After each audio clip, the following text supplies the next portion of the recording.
I'm Courtney Boyd-Myers, and I'm the founder of AKUA, and I'm really excited to be here tonight. We are building off of the whole regenerative agriculture,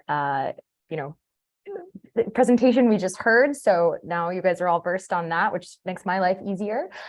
We are building a company to be a global pioneer in a new sustainable food category, which is ocean farmed sea greens, which is a form of regenerative agriculture, but in the water. Sorry, just hit it the next. Okay. We are all on this call because we know we are facing a climate crisis. I think most of you probably also know we're facing a human health crisis.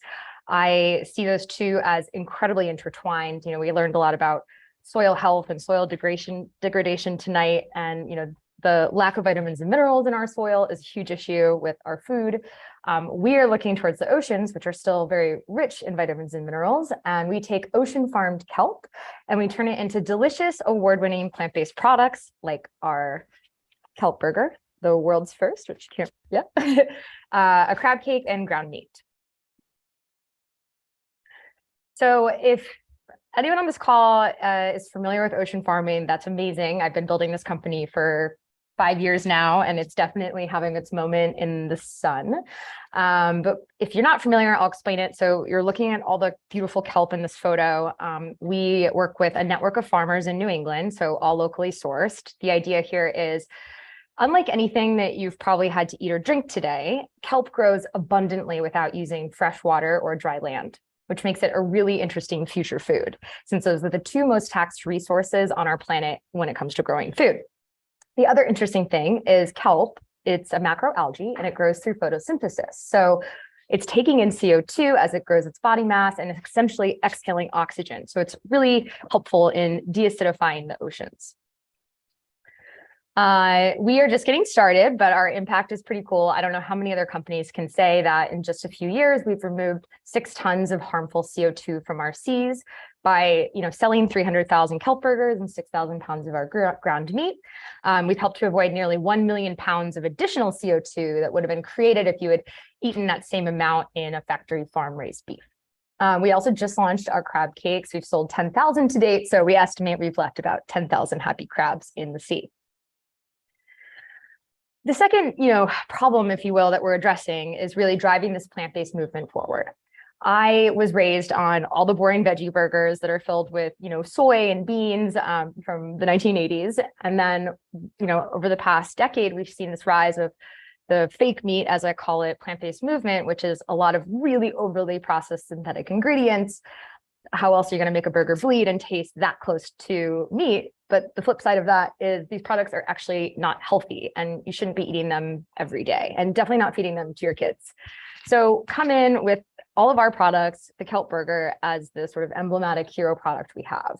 So we're looking at kind of this return to plant-based eating, but using much more kind of modern and regenerative-based ingredients like kelp and mushrooms that sort of supports an ongoing and, more plant-based diet. So we go after flexitarians, not just vegans, people who are looking to add more plant-based delicious foods to their diets.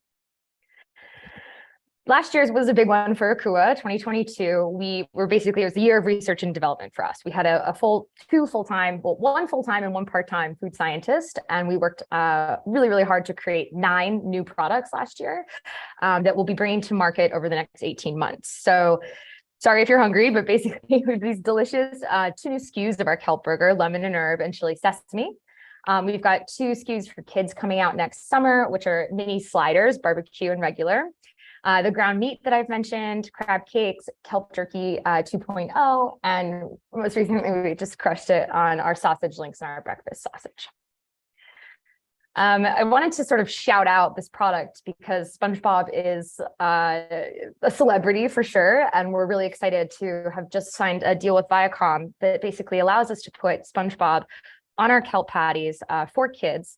Why this is exciting. So you see a lot of CPG companies today. 1 minute warning. Partnering with celebrities. And the idea here is that SpongeBob adds a lot of validity to a kelp, which can be seen as slightly niche. So we are right now raising $2 million. This is a bridge to our Series A. To date, we've been backed by dozens of amazing investors and hundreds of amazing founders. Right now, we've been trialing all of our products online, and we've been moving into independent retail, now moving into more national grocery chains, and hitting our first conventional grocery store this month, 300 under the Albertsons banner. You can find us here in over 500 grocery stores. We're also moving into food service. And from our financial highlights, this is where we look at our projections over the next 5 years, retail making up the bulk of this, but of course, SpongeBob, food service, and online sales as well. So I'll pause there. I went through some of those a little quickly, but didn't want to go over the 5 minutes, and I'll open it up for questions.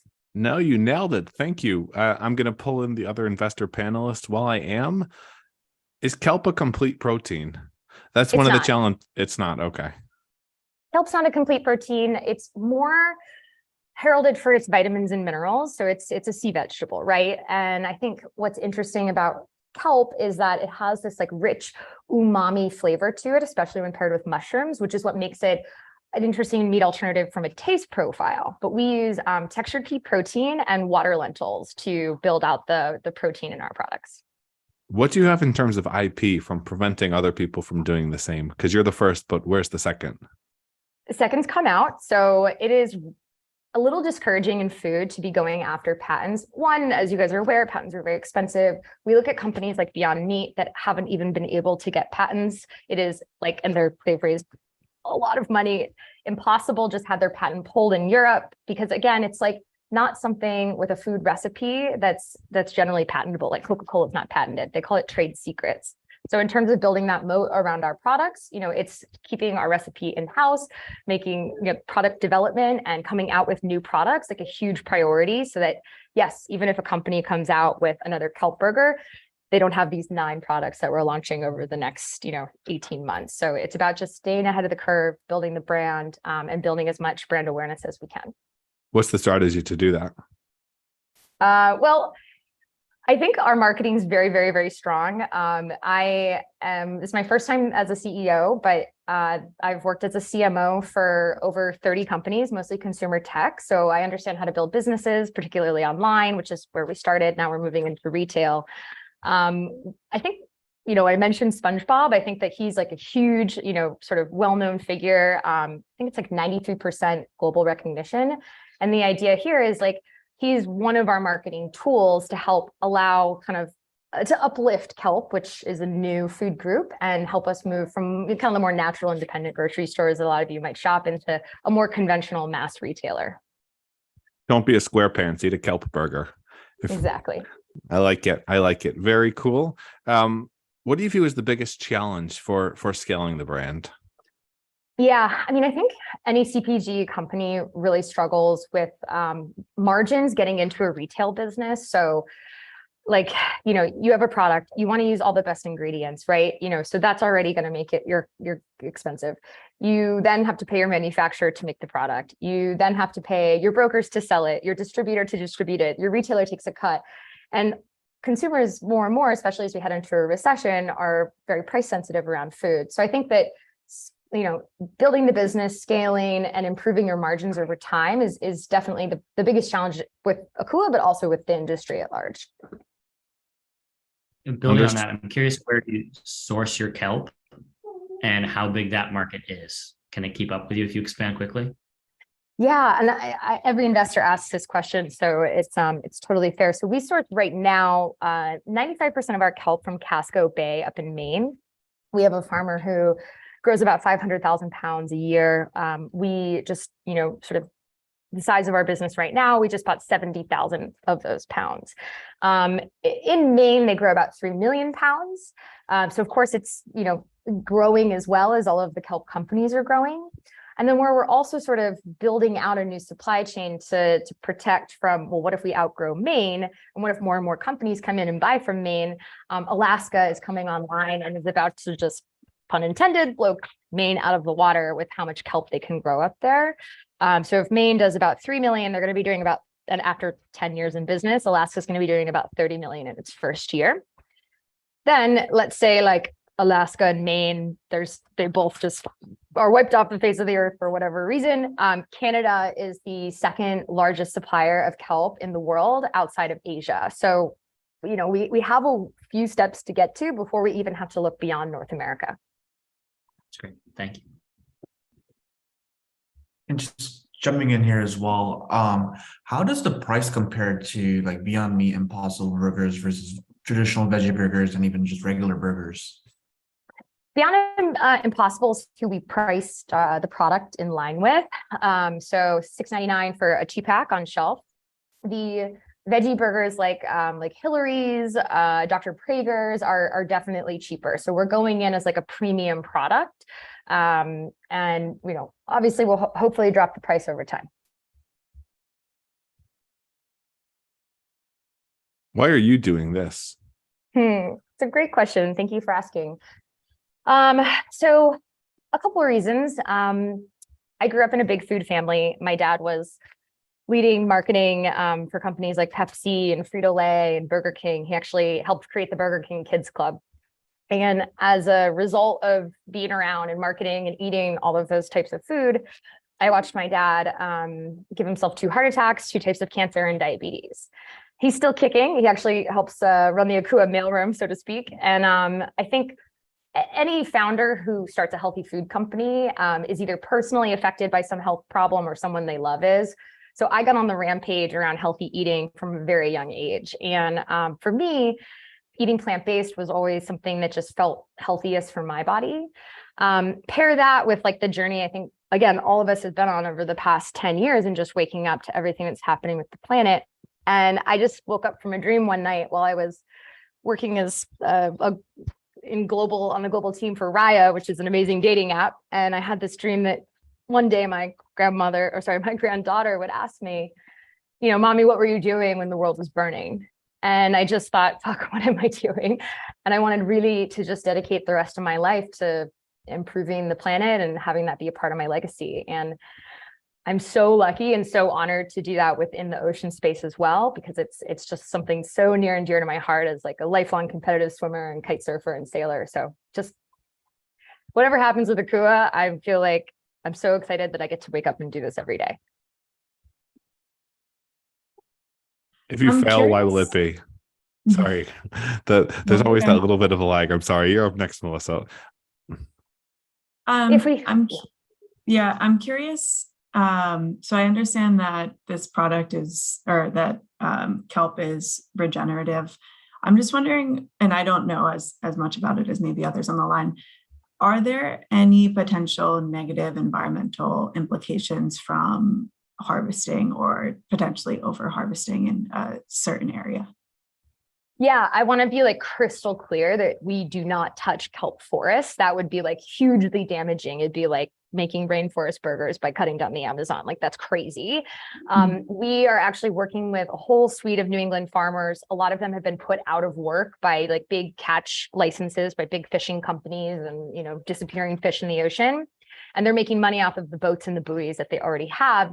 And so they're going out and they're basically planting the kelp in these bays from a sort of like apocalyptic, like if like there was kelp in every bit of the ocean, it just went crazy. Like, yeah, there could be an imbalance in creating so much oxygen and taking so much CO2 out of the ocean. Like we're playing with nature here.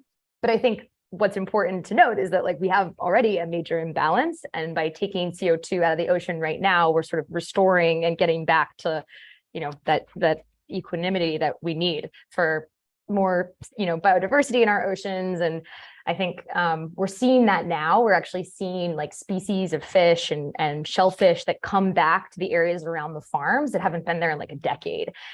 We've also measured like thicker shells on the shellfish because of that, like less nitrogen in the water, which is really cool too. Got it. Thank you. Eric? You just had another quick question. As you're trailblazing this new space of kelp burgers, and as you're launching new products, it seems like very rapidly, how are you managing like FDA compliance and like all the regulations to stay, compliant? Yeah, so we work with a co-packer out of Atlanta, Georgia, who every year gets basically the equivalent of like an A+ on all of their food safety standards. The woman who runs the co-packer actually used to work for the FDA. So we work hand in hand with our food manufacturer to make sure all of our products are safe. Of course, the liability falls on the brand, but it would also fall on the food maker. So we get to work hand in hand with people that do this for dozens of brands all the time. Very cool.